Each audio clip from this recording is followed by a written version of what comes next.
E aí, tudo bem? Boas-vindas a mais uma análise nossa. Hoje o objetivo aqui é bem ambicioso. A gente vai cruzar as ideias de três dos maiores livros de negócios que existem: a Bíblia das Vendas, Spin Selling e Comece pelo Porquê. São três clássicos de épocas completamente diferentes. E detalhe, os autores nunca sentaram na mesma mesa. Mas, incrivelmente, quando a gente olha para os dados e para o comportamento humano, todos eles apontam para uma direção só. Para quem quer dominar a arte da influência e da comunicação, entender o que esses três têm em comum é simplesmente revolucionário. Mas antes da gente montar esse quebra-cabeça, precisamos encarar o elefante na sala. Existe uma armadilha monumental no meio do caminho. Imagina aquela cena clássica e constrangedora de alguém insistindo demais para fechar um negócio no meio de um corredor, fazendo todo mundo querer desviar o olhar e acelerar o passo.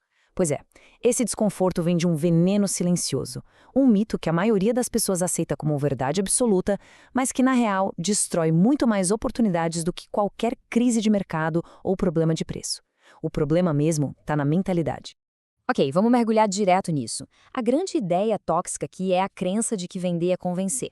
Sabe aquela velha história de que para persuadir alguém a gente precisa ganhar no grito ou ter o melhor argumento na ponta da língua até a outra pessoa desistir por cansaço?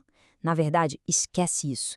Isso só coloca as pessoas como adversárias. Tentar empurrar uma ideia goela abaixo não cria nenhum compromisso real. A única coisa que isso gera, sem sombra de dúvida, é um muro de resistência gigante. Então, para derrubar esse mito de uma vez por todas, a gente vai colocar lado a lado três mentes brilhantes: Jeffrey Gitomer, Neil Rakin e Simon Sinek. São três autoridades imensas que, estudando áreas completamente diferentes, chegaram exatamente na mesma conclusão de como substituir essa força bruta por estratégia de verdade, com muita inteligência e elegância. Bom, o primeiro passo para essa transição é puramente psicológico, né? A gente precisa esquecer um pouco as táticas mecânicas e focar no que realmente importa, como a nossa mente processa as informações e como as decisões reais acontecem de fato. Porque de nada adianta ter o projeto do século ou a melhor ideia do mundo se a nossa abordagem bate de frente com o jeito natural do cérebro humano funcionar. E isso leva a gente para uma sacada genial do Jeffrey Gitomer. É o seguinte: a resistência humana é real e as pessoas simplesmente odeiam a sensação de que estão tentando vender algo para elas. Soa como uma perda de controle, uma invasão, né? Só que o contraponto mágico dele é que, por outro lado, todo mundo adora comprar. Pensa na sensação incrível de trocar de celular, de resolver um problemão em casa. Comprar traz poder, traz alegria. O grande lance de toda a persuasão é justamente apertar esse botão interno, transformando aquele incômodo de ser alvo de uma venda na pura satisfação de escolher comprar. Agora, o que é muito interessante nessa história toda é como isso se alinha perfeitamente com a descoberta do Simon Sinek. Depois de anos estudando líderes e grandes marcas, ele notou que a comunicação normal foca muito no o que se faz. Ficam listando um monte de características mecânicas, o que liga na hora aquele alerta de "Ih, estão querendo me empurrar alguma coisa". Mas os grandes influenciadores focam no porquê se faz, no propósito. A Apple, por exemplo, não começa falando que faz computadores ótimos. Eles começam dizendo que desafiam o status quo. E é esse porquê que gera confiança e cria aquele ambiente exato onde a vontade de embarcar numa ideia nasce de forma super espontânea. Juntando essa quebra de resistência do Gitomer com a clareza de propósito do Sinek, a gente chega numa conclusão fantástica. A fagulha de qualquer decisão não surge de uma planilha fria de custos. Ela nasce da crença. É um processo puramente humano e interno. A lógica e os argumentos até ajudam a justificar a escolha depois que ela foi feita. Mas aquele primeiro impulso, aquele desejo autêntico de dar um passo à frente, vem única e exclusivamente de acreditar que aquilo é o certo a se fazer.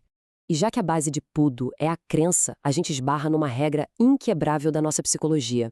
Não dá para forçar uma crença na cabeça de ninguém usando argumentação agressiva. Lembra do mito que a gente acabou de derrubar? Pois é, o papel de quem se comunica bem não é entregar uma conclusão pronta e embalada, tipo, acredite nisso e ponto final.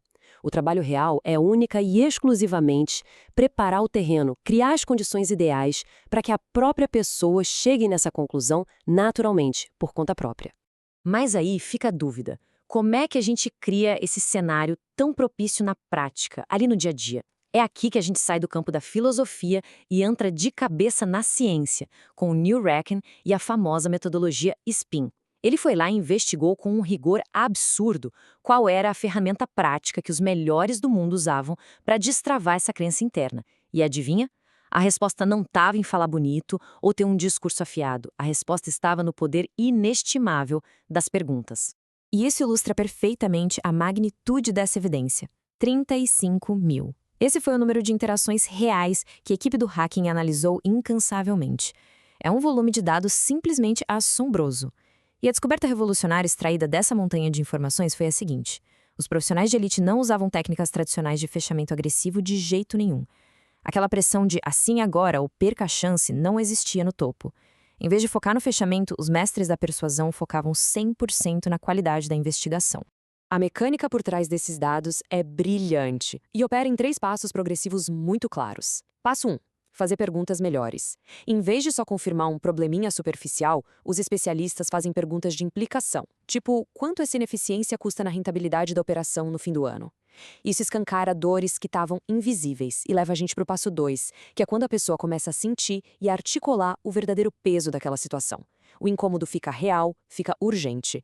E aí a mágica acontece no passo 3. Em vez de você empurrar a solução, é a pessoa que pede por ela. A transição está feita. Ninguém está sofrendo uma venda. As pessoas estão ativamente comprando.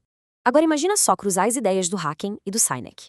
Fazer uma boa pergunta investigativa ganha uma força espetacular quando a gente aplica a regra do porquê. A comunicação mediana foca só no que é necessário fazer para resolver um problema. Mas a pergunta mais poderosa de todas investiga o impacto real. Quando a gente entende o verdadeiro motivo, a razão profunda pela qual um obstáculo afeta a qualidade de vida ou equipe de alguém, a gente atinge o núcleo da crença.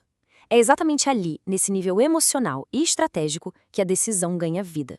O que nos traz para o ponto central de tudo isso, o grande fio condutor que une esses 3 livros de forma impecável. Persuasão de verdade e influência real não tem absolutamente nada a ver com dominar uma sala falando sem parar. Por mais paradoxal que pareça, quem controla a conversa não é quem fala mais, é quem pergunta melhor. É guiar o raciocínio e a emoção com inteligência, usando a curiosidade como bússola. O Gitomer afirma isso pela atitude, o Hacking prova isso com dezenas de milhares de casos, e o Sinek mostra exatamente como organizar essa linha de pensamento.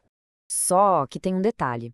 Um último alicerce que muitas vezes passa batido, mas que sustenta tudo o que a gente falou até agora. Estabelecer essa crença, fazer essas perguntas cirúrgicas e compartilhar um propósito autêntico não são talentos mágicos que a gente tira da cartola na hora do improviso, né? A essência de uma comunicação de elite acontece nos bastidores. O trabalho de verdade começa muito antes de uma conversa sequer iniciar. Olhando para esses 3 gigantes, alcançar o topo exige uma preparação de bastidor super focada. Para o Gitomer, a preparação começa na atitude. Nenhuma técnica sofisticada vai salvar uma mentalidade derroteira.